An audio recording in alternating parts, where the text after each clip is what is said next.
Kryetari i Bashkisë Tiranës, Erion Veliaj, më ka paditur mua në gjykatë. Me datën 6 nëntor që lam pas, pikërisht në gjykatën pas shtëpisë time, u zhvillua seanca e parë. Por për çudinë më të madhe, njeriu që më kishte akuzuar dhe më kishte paditur në gjykatë, nuk u paraqit vetë në seancën gjyqësore. Por ka disa kohë që i kam bërë thirrje Erion Veliaj që të paktën një herë në jetën e vet, në rast se do t'i bënte një nder Shqipërisë, do duhej që të fliste.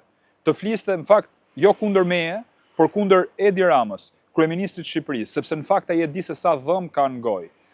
Në fakt, kryetari i Bashkisë Tiranës, Erion Veliaj, nuk foli dhe nuk kishte ndërmend të bëlbëzonte ndaj Edi Ramës, por faktikisht foli kundër meje, duke më çuar pikërisht për shpifje në gjykatë.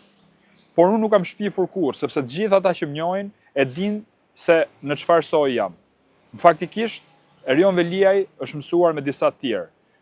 Kryetarit Bashkisë Tiranës dua t'i them se me të tilla metoda kërkon të më friksosh ose të më mbash varur, por gabohesh rënd.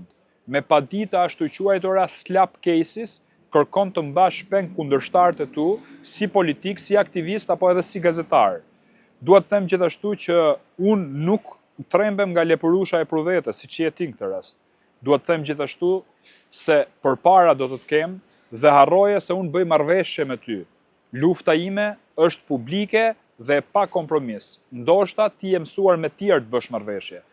Askënd nuk kam vrarë, askujt nuk i kam futur duart në xhep. Asnjë taks nuk kam vjedh, askujt nuk i kam ngritur kurth. Askënd nuk kam paguar, askënd nuk kam kërcënuar dhe mbi të gjitha jam njeri i lirë, nuk jam burg si puna jote.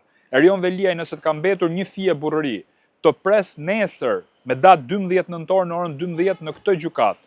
Të pres nesër pra të vish edhe të përballemi si burra. Në rast se ti e ndier i fyer nga unë, që pas kam shpifur për ty, eja vërtetoje. Unë do vërtetoj totalisht kundërtën. Kam 800 faqe prova, 50 DVD që i kam për të provuar gjithë deklaratat e mia.